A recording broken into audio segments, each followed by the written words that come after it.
I am especially pleased and surprised to have Ralph Stevens here to interview. Mr. Stevens has been teaching and traveling for over 20 years while the massage industry has been expanding. He can give us his experiences both in observing therapists and in teaching throughout the U.S. and other countries as well. Thank you so much for making yourself available for this interview. Oh, you're welcome, Margot. It's nice to be here. Mr. Stevens, what did you do before you chose massage as your profession? Well, I did a lot of things. I went to college, got a degree in education. I was supposed to be a shop teacher, industrial arts, to teach people how to work with their hands. And then I actually worked as a professional drummer on the road for quite some time. I had a music store, managed a construction company, and designed and built fine homes. And then went back on the road in a band and found massage while I was out traveling as a musician, and decided that that would even be better than playing people music, that it would be better for them than playing them music, because they wouldn't have to come out to a smoky bar or a concert situation to hear the performance, and that it would be a more one-on-one thing. And I thought it was going to get me off the road, but that part didn't work out. Everything else has worked out great. So I did lots of things, and all of those things have helped me to better serve people and to understand and relate to the different conditions that I've seen in the course of my practice. Well, I know that you've had a very long and I would say an extremely successful practice, and so your wisdom that you're sharing with us is much appreciated. I want to get a little history now. How long ago were you in massage school? Well, I went about 26 years ago, 1986. I started massage school, and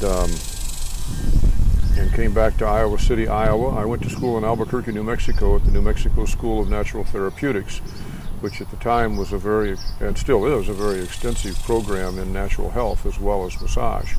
And I came back to Iowa City and opened the first practice that was open to the public for therapeutic massage in Johnson County. How long did it take you to establish a successful practice? It took almost a year. And how did you do that? Well, I worked my proverbial tail off, as they say. I did whatever it took. When I opened my practice, I had not enough money for next month's rent, and the landlord knew that and gave me a 30-day cancellation clause on either side of the lease. And I went to work. I joined the Chamber of Commerce. I networked. I shook hands with everybody I could find. I was actually working in 3 different places. I had my primary office practice.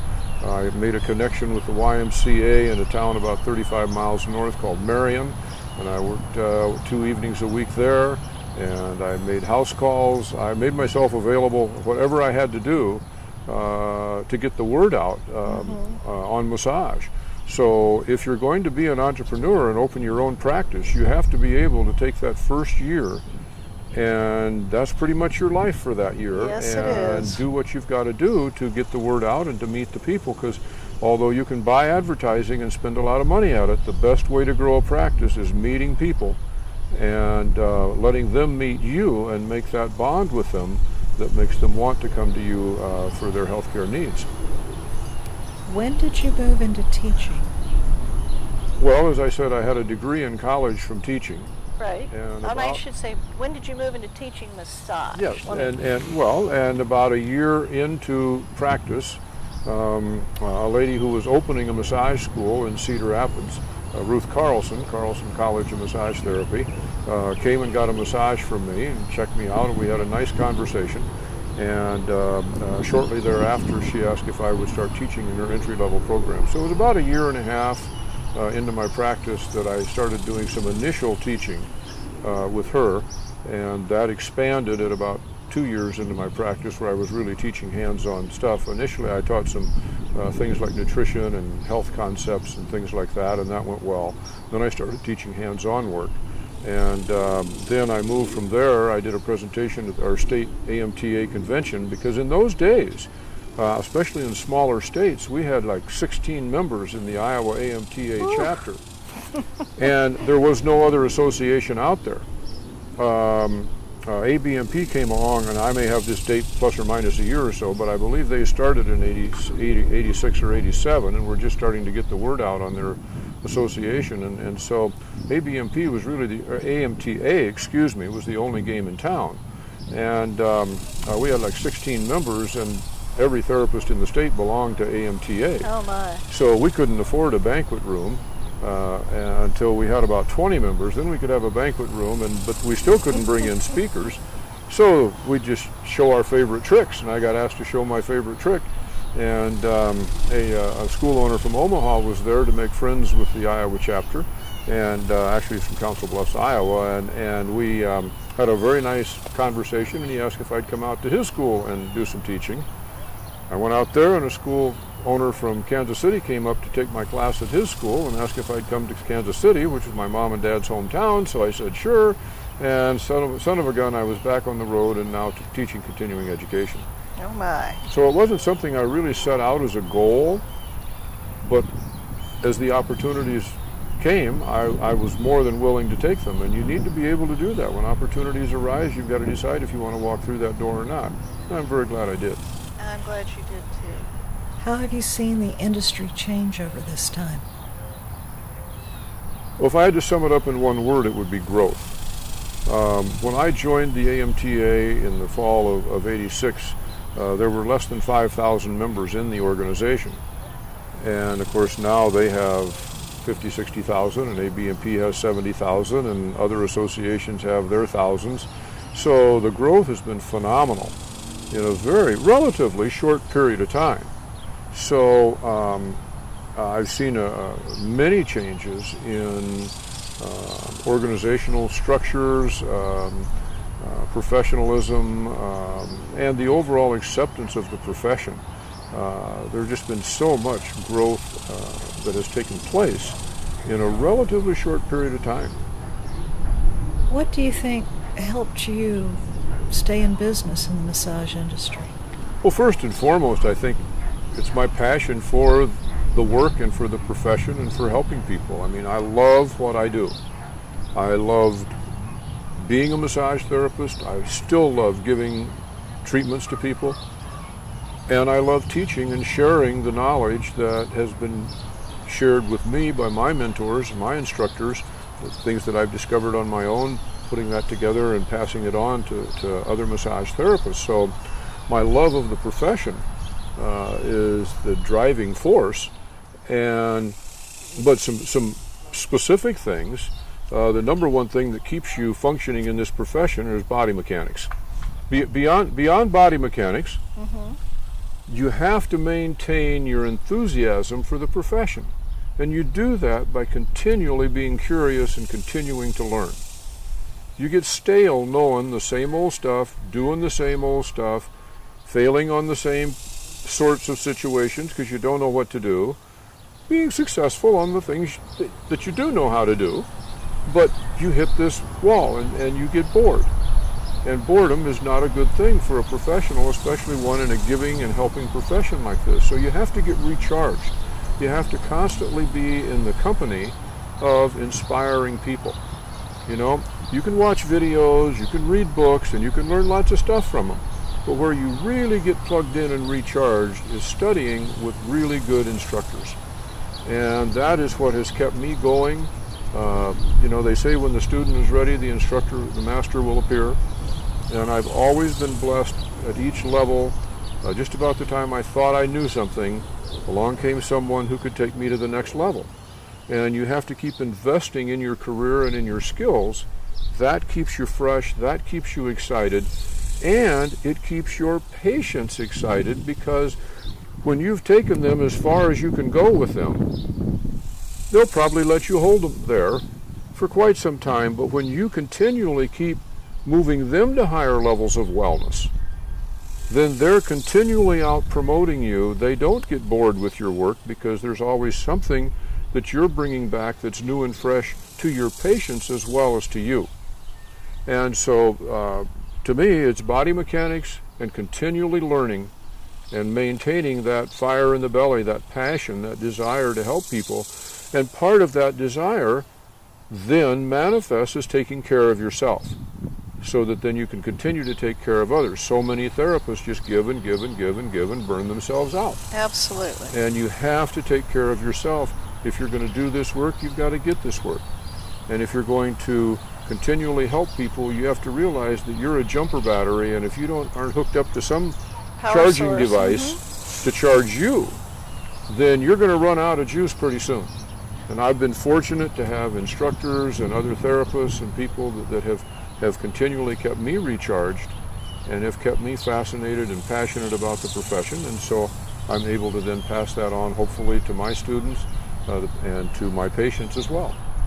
And when it's time for Ralph to learn, how do you choose a teacher?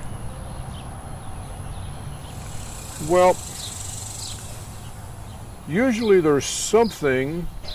I've usually run into some kind of wall or block that I can't resolve a particular problem with a particular patient, or I'm seeing a particular group of patients, let's just say fibromyalgia. Or all of a sudden I'm starting to get a lot of interest in prenatal massage or whatever it happens to be, and I'm going, wow, these things are coming to me, or I want them to come to me. Right. You know, I want to, it can come either way. Either you want to attract a particular clientele base, or you suddenly have that clientele base coming to you, and you know that you need more training in order to serve them properly. So then I try to find the best, most experienced instructor I can that's teaching that work. And I don't like to study with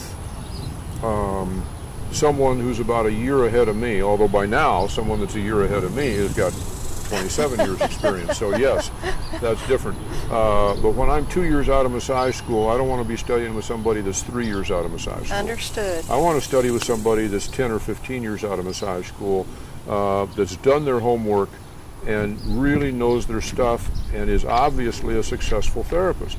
I don't want to study with somebody who's doing continuing education classes because they've blown their hands out and can't do day-to-day therapy, or who can't make it as a massage therapist in their practice. Right. That's not the person you want to study with. Absolutely I'm sorry. not. Because they don't know how to do it well enough, but they're teaching something that they probably don't know that well. Now there's exceptions to this, I understand, but as a general rule. So I want somebody that's got a successful clinic somewhere and is a successful instructor, that's getting good reviews, that presents at state and national meetings, that I can go and study with, either at a meeting, but preferably at a standalone seminar, because they can go into much more depth in those situations. And I want to study with them in person. Videos are nice, they'll warm you up, they'll give you the concepts and all of that. But I want to go and actually spend the time with that person to study with them. Yeah, that costs a little more money. But it's worth it. I was born and raised in Iowa. I came back and started my practice in Iowa. There wasn't any continuing education in Iowa. I had to make the investment to go to Chicago, to go to Florida, to go to Vancouver, British Columbia.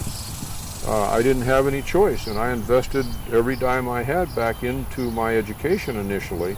After I took the first year, and I just worked and built my practice.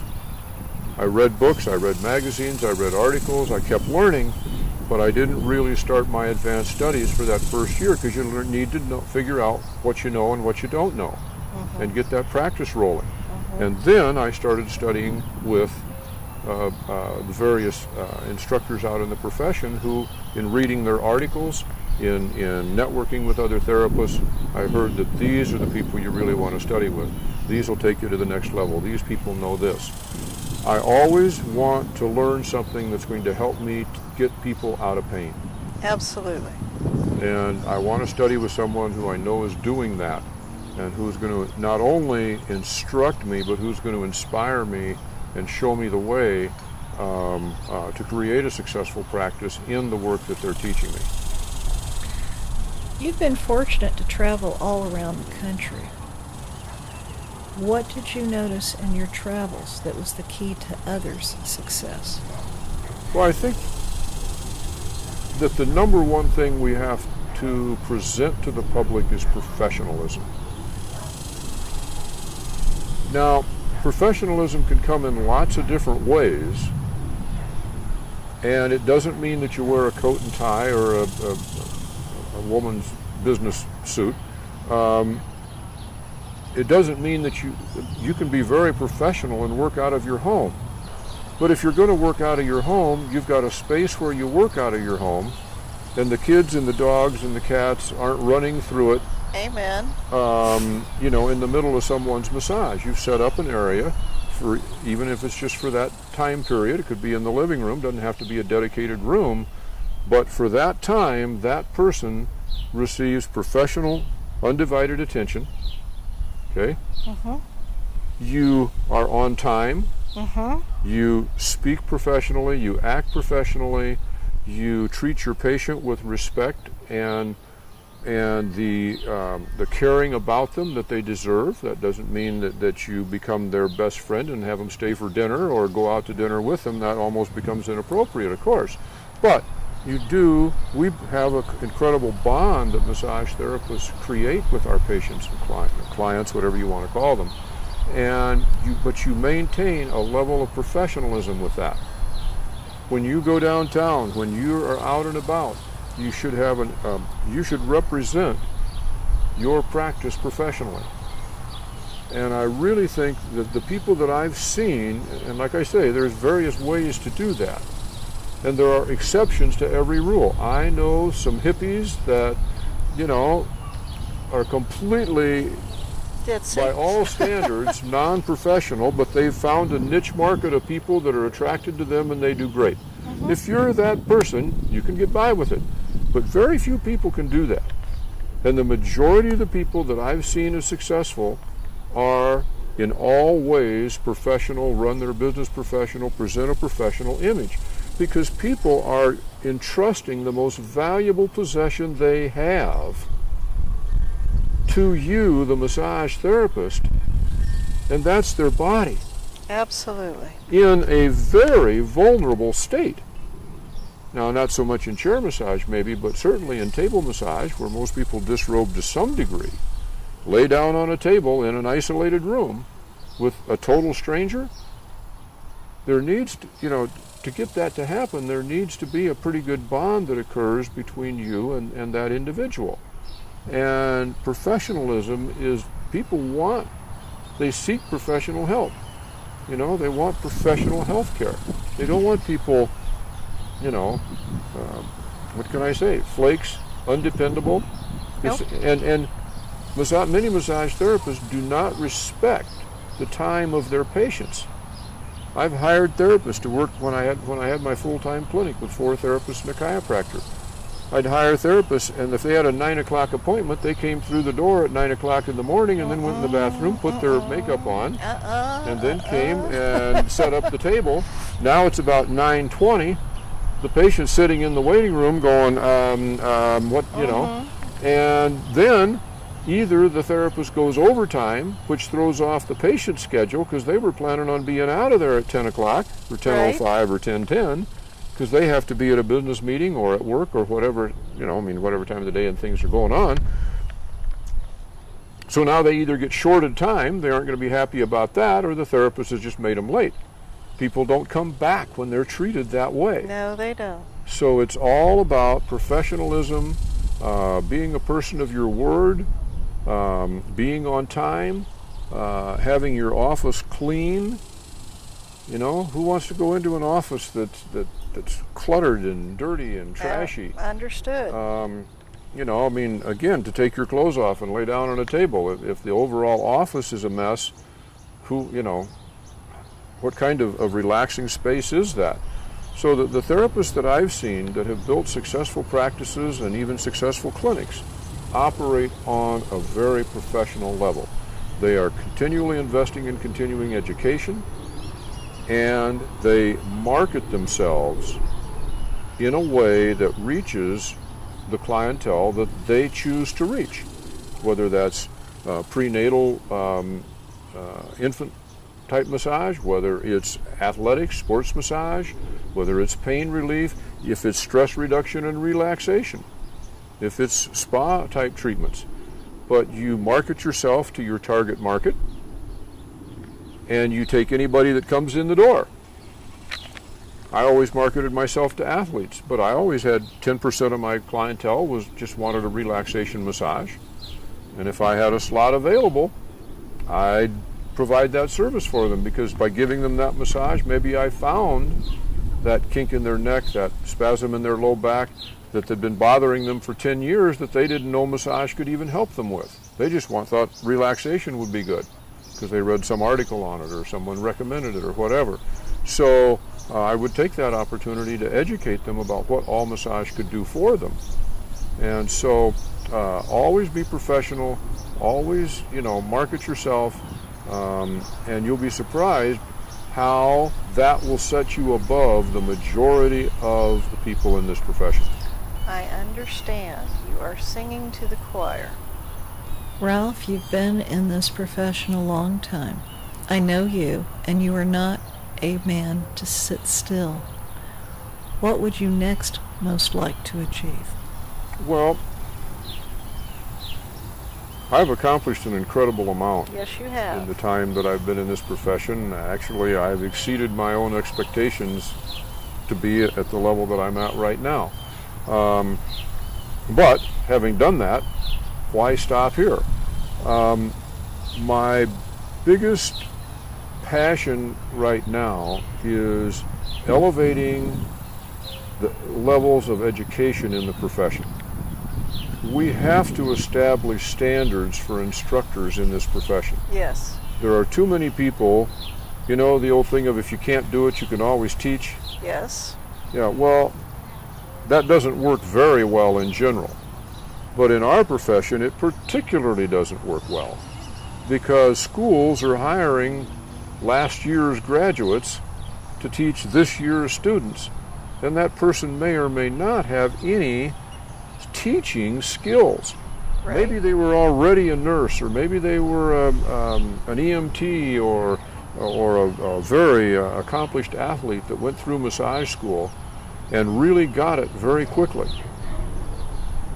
But just because they get it and can do it doesn't necessarily mean that they can teach it. It's a whole nother level of knowing, and it's a whole nother skill set. Just like a good mechanic in a car dealership doesn't necessarily make a good shop foreman. A good massage therapist does not necessarily make a good massage therapy instructor. We have to establish standards for massage therapists and enforce those standards, and in general raise the overall level of education. There is way too much inconsistency. We've got some great schools out there, schools that have been around for 30 years, and they turn out excellent therapists. Yes. And we've got some schools that haven't been around that long that turn out excellent therapists too, for that matter. But in general, our school base has expanded faster than the profession could produce quality teachers for it. Agreed.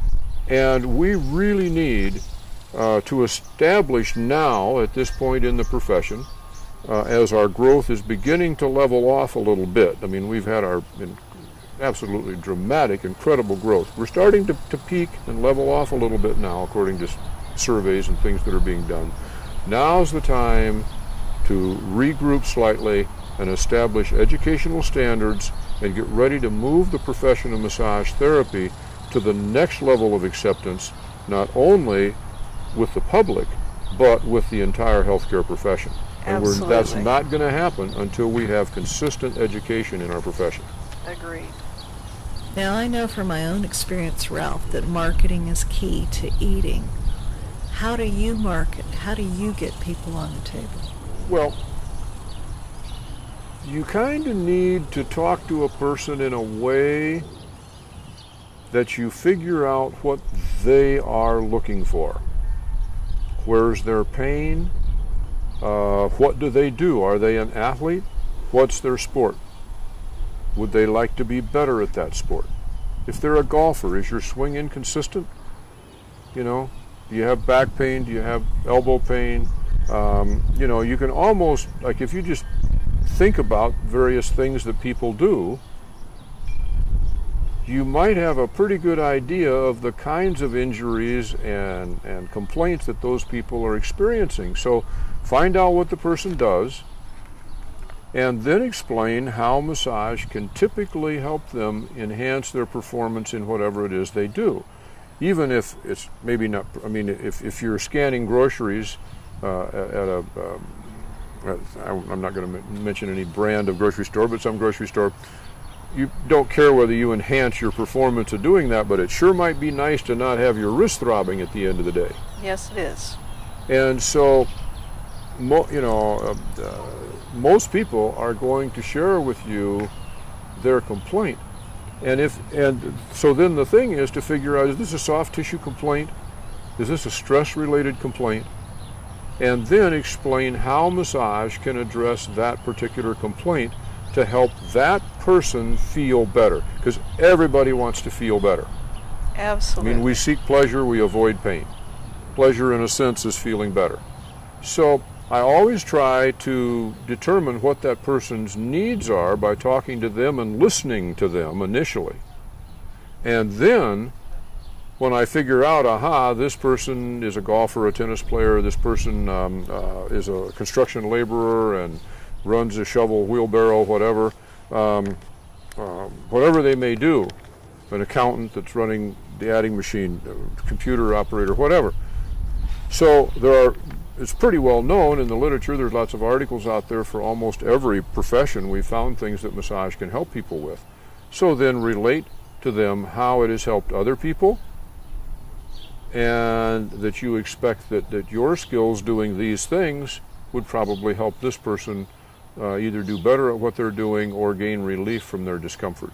The big thing is people want to get out of pain and discomfort. If you can offer them a hope for that, you're probably going to have a patient. What do you see as emerging or cutting-edge technologies in massage today? Well, Margot, there's the old saying, there's nothing new under the sun. A lot of what's cutting edge right now has really been around a long time, and it's getting repackaged with a copyright name on it. I'm not seeing a lot of new, as in totally different, never been done before stuff. There's about 9 strokes of massage, depending on how you count them and break them up, maybe 7, maybe 13. And how those are organized and arranged determine, and the intent of the therapist kind of determine what you're going to accomplish. The cutting edge information that's coming out right now is the research that's being done on fascia, as we're gaining a better understanding of that particular tissue and how we can better address it and facilitate the normalizing of the fascial. So that's being taught under lots of different names. Stretching and movement need to be more incorporated into massage, because massage in its various forms is a pretty static therapy. You know, the patient lays there, we do this thing on them. And so the more that we can integrate movement and stretching and elongation of tissue, typically it's the shortened tissues that are the source of the problem, although not always. So I'm real big on active isolated stretching, which is Aaron Matty's developed active isolated stretching and still teaches it, and his organization still teaches it. So I really am highly, and that's typically not taught in massage schools, and if it is, it's usually not taught very well or very extensively, maybe is a better way to put it. So having that knowledge, active isolated stretching and strengthening have really helped me personally and have really helped me with my patients. There are some areas that are not all that unique of techniques, or with techniques, but that we're accumulating the knowledge to effectively integrate massage into things like one of the hot things right now is oncology massage, working with people with cancer. The strokes aren't unique, the techniques aren't unique, but gaining a knowledge of when it's appropriate, what it's appropriate for, how to work with the various types of cancers, how to integrate with the medical profession so that you can work hand in hand with the doctors to benefit the patients, those sort of things. I think that's going to be a rapidly expanding area in our profession. Chair massage is, goes back almost 25 years now, but it's still a great way to reach new markets of people because you go to them, they don't have to disrobe, they don't have to lay down, no oils and creams and lotions and sauces on them, and it's fairly quick interval to give them a taste of massage. So I think chair massage is going to continue to be an important thing, and typically chair massage is done in a very general, non-specific relaxation paradigm.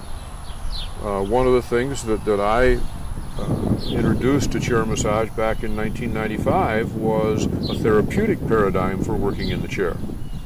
And I really think that still has a huge way to go. Addressing carpal tunnel syndrome in the workplace, for example, can be done very effectively in the chair because we can work the upper body in the chair. We can do specific work in the shoulder, forearm, wrist, and hand. And I've got videos and textbooks and courses on that. There are, I think there is still an expanding market in sports massage. Yes. I don't think we've anywhere near tapped out our ability to work with professional athletes and amateur recreational and fitness athletes as well. Again, that requires a certain amount of specialized training and a desire to work with that population group. A lot of massage therapists don't particularly want to work with athletes, and that's fine, but the ones that do need to understand that athletic massage, or sports massage as we typically call it. It used to be called athletic massage, by the way, and Jack Maar coined the term sports massage in about 1984, and that kind of took over the name of sports massage took over from athletic massage. But there are certain things you need to know to effectively work with athletes. It's a different mindset. It's a different population group, for example, than working with the general public or stress and relaxation or anxiety people or fibromyalgia. You work with athletes in a different way, unless the athlete has fibromyalgia, then that's a different thing. Yes, it is. So I think those are some things that I think are very important.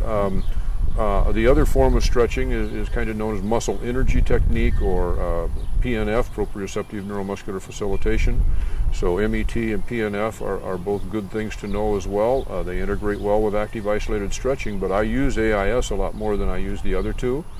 And I think that the cutting edge of our profession is going to become working with the mind-body connection.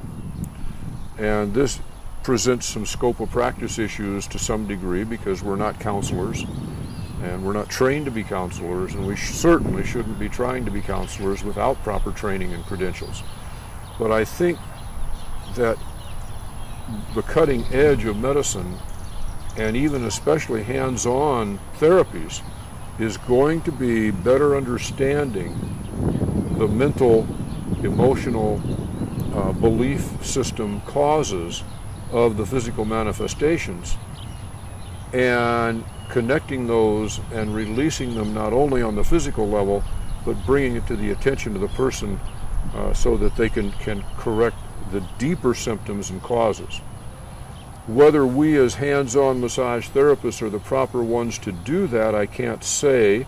Again, there's some scope of practice issues that are going to have to be looked at, and training issues that are going to have to be looked at.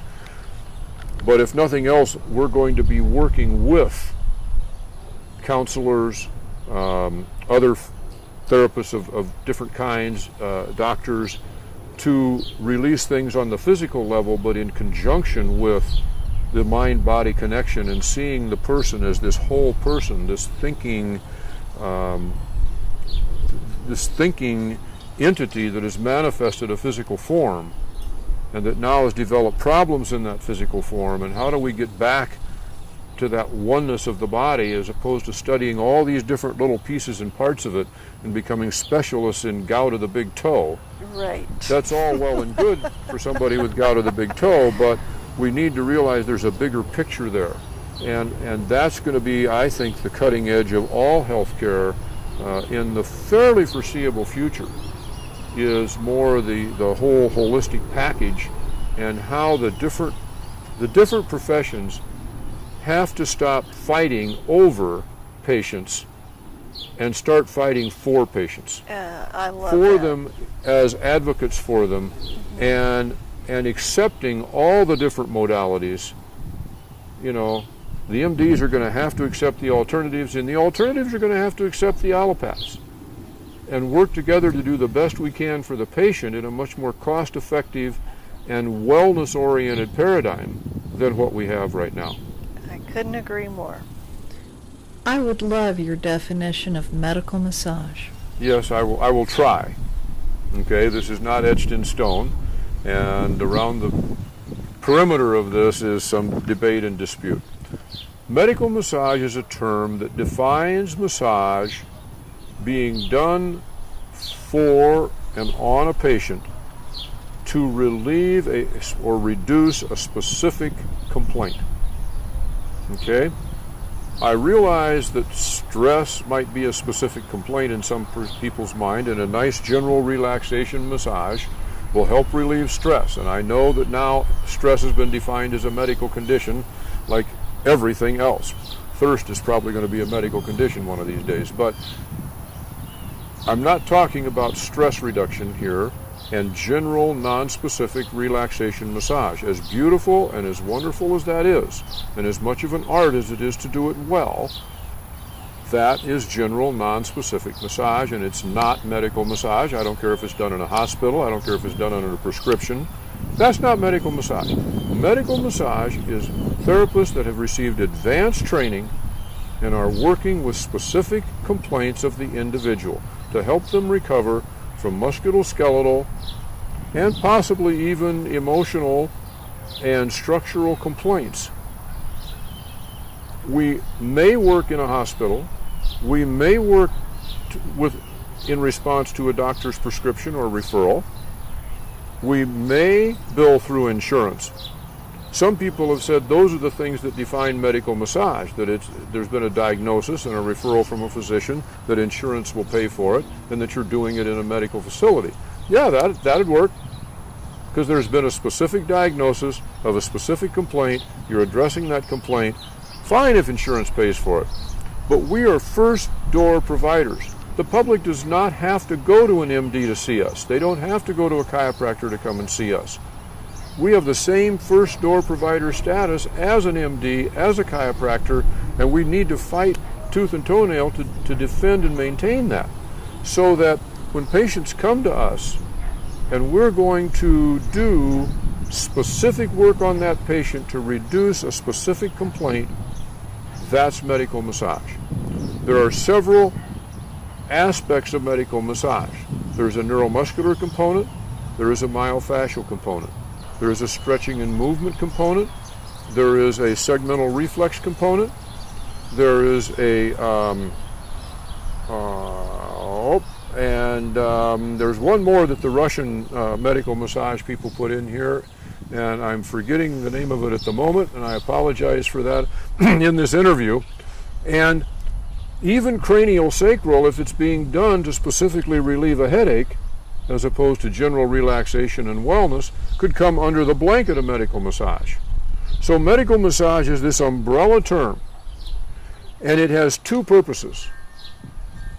One, when you hear the term medical massage, it's very understandable to the public that this is probably not general relaxation and it's not adult entertainment. It's very clear, like sports massage is very clear. That's probably for athletes who are, active, athletic people. Sports massage, bang, matchup. Medical massage is a term that obviously is being provided for people who have some kind of complaint that would fall under the medical category to some degree or another. Okay? The other thing is, it is a term to reach the allopathic side of the healthcare profession with a term that they can recognize, that they can accept, and that they also understand is not a therapist coming right out of massage school doing general relaxation massage.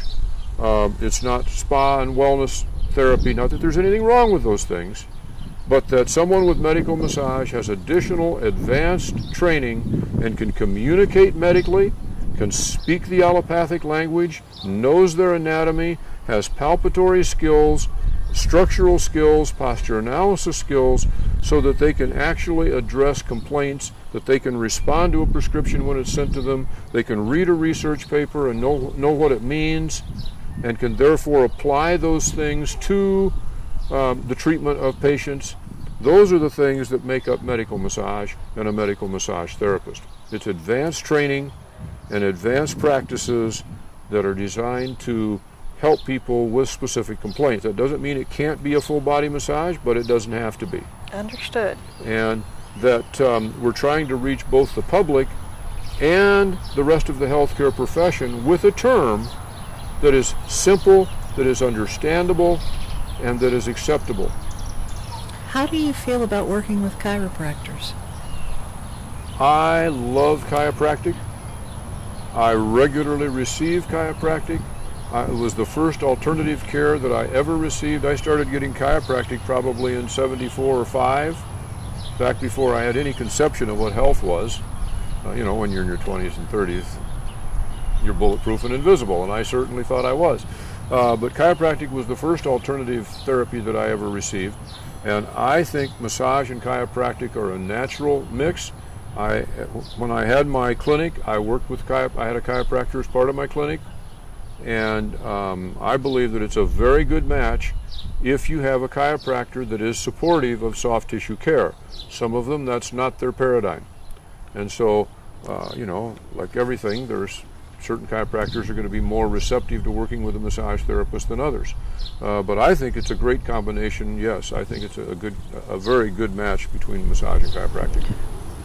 What about other healthcare providers? I think every massage therapist should have a network of providers that they work with. I think that you should find a physical therapist that you can work with. You should find an MD, whether that's an orthopedic or a general practitioner, an exercise physiologist, a good yoga instructor, other massage therapists who do other things than what you do. Like, for example, I reached the point I was so busy doing medical massage, very specific work on people, that I didn't want to do very much relaxation massage. And if that's all the person wanted, I had other people in my clinic or other people outside of my clinic that I referred them to. They referred the people with specific work that they didn't know how to do to me. I had a PT that I worked with. I would send people to him for exercise, to develop exercise programs, for assessment, things like that. He would send people to me to do the massage. I really think that all the professions need to drop their ego a couple notches and work together mutually for the good of any individual patient. And so yes, I'm big on networking, and besides, that's a great way to grow our profession in the minds of other healthcare professionals, is to approach them on a professional level and network with them, work with them professionally. In closing, what would you stress to other massage therapists to help them grow their business? As I said earlier, professionalism, continuing education, taking care of yourself, and reaching out to your community.